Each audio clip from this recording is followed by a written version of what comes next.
grabe ang information warfare talaga na wini-wage ng China. At dahil ganun ang katapat din natin, no? Hindi lang yung pambubuli nila sa West Philippine Sea, hindi yung klaro at napaka-dubious na papel dito sa mga POGOs, hindi lang yung questionableng majority interest sa ating national grid. Dahil ganito rin ang information warfare at influence operations na wini-wage nila. Lalong dapat nating pagpursigihan to get at the truth and to uncover what is just smoke and mirrors sa kanilang ginagawa. So kung meron talaga silang recording at kung meron talaga silang transcript, they should at the least make it available to the government, to the executive. Dahil seryosong claim na naman nila iyan ng isang new model, yung sinasabi, yung pinangangalandakan na naman nilang new model dyan sa West Philippine Sea. So tuloy-tuloy ang double standard kay Quiboloy, di ba?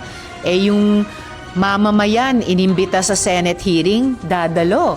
Hindi niya iintaying isabina, lalong hindi niya iintaying isyuhan pa ng warrant of arrest, at lalong-lalong hindi siya tatakas at magtatago sa isineserve na mga warrant. At ngayon, totoo, pag-surrender ng mga kanselado ng dating lisensyadong mga firearms, deregistered na ng mga firearms, dapat kaagad yun.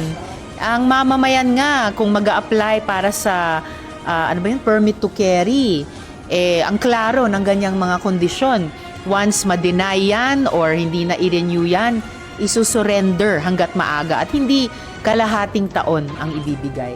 Di ko nga alam kung siya ba ay appointed son of God, so God the Son, o siya ba ay God the Holy Spirit na invisible, hindi makita. Pero nananatili yung panawagan ko kay Chief PNP Marbil pagkatapos ng napakatamang desisyon nila kanselahin ang firearms licenses ni Quiboloy. Kaya lang binigyan ng kalahating taong palugit para i-surrender yung mga firearms. Wag naman po. Siguro naman kayang-kaya sa mas madaling panahon kunin yung mga firearms na iyan. Binawi na yung registration ng mga iyon. Pero sa 19 lamang na firearms, dun lamang sa mga social media posts ng kanyang private army, parang mas marami sa 19 ang firearms. So siguruhin please ng PNP, walang matirang firearms sa kamay nung private army ni Quiboloy.